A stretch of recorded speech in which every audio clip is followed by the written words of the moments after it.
Now, the Centers for Disease Control and Prevention has cancelled $11.4 billion in funds allocated in response to COVID. So the health department says that the COVID-19 pandemic is over. Yes, it is. And the HHS will no longer be wasting billions of taxpayer dollars responding to a non-existent pandemic that Americans moved on from years ago. The HHS is prioritising funding projects that will deliver on President Trump's mandate to address our chronic disease epidemic and make America healthy again. I think it makes a lot of sense that $11.4 billion in taxpayer money was finally cancelled. What more can you tell us?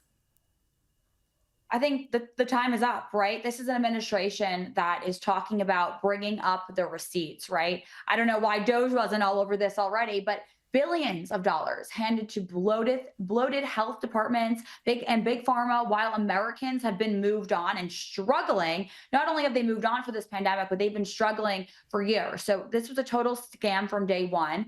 And like I said, I think time is up now, and this administration has already delivered on their promises to show us how bloated and disruptive and corrupted our government agencies are. The mass poisoning of our children is about to be exposed, Gab, and I think that's what the American people are looking forward to.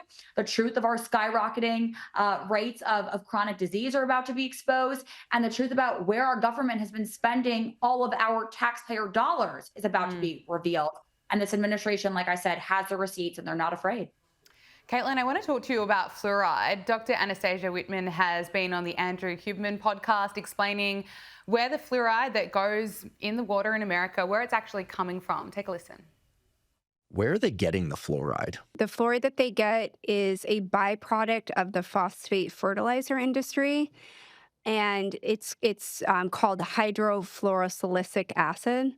So as a byproduct of the phosphate fertilizer industry, it's considered a hazardous waste, and it's very expensive to dispose of.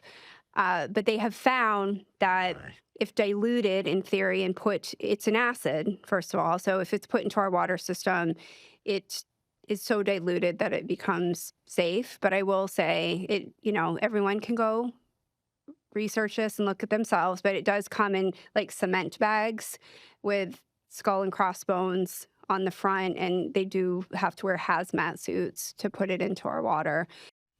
We know that RFK Jr. has vowed to remove fluoride from drinking water. How is he going to be able to actually achieve this?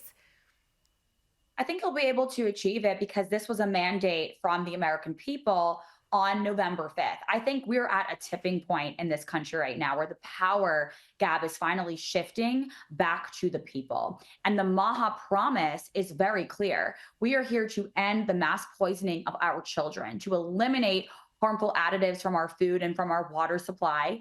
And that includes fluoride. I think that's how RFK Jr. will be able to deliver on this promise. We want no vaccines in our meat and our food. We want no fluoride in our drinking water. We don't want chemtrails preventing us from looking at the sun. We don't want pharmaceutical commercials. We don't want Bill Gates involved in our food.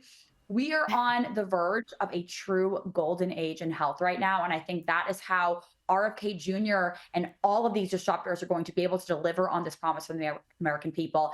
How scary that fluoride is really a byproduct of an industrial process that we don't even really know. It could be harmful to all of us, to our thyroid and fertility as women, potentially causing neurological disorders in men.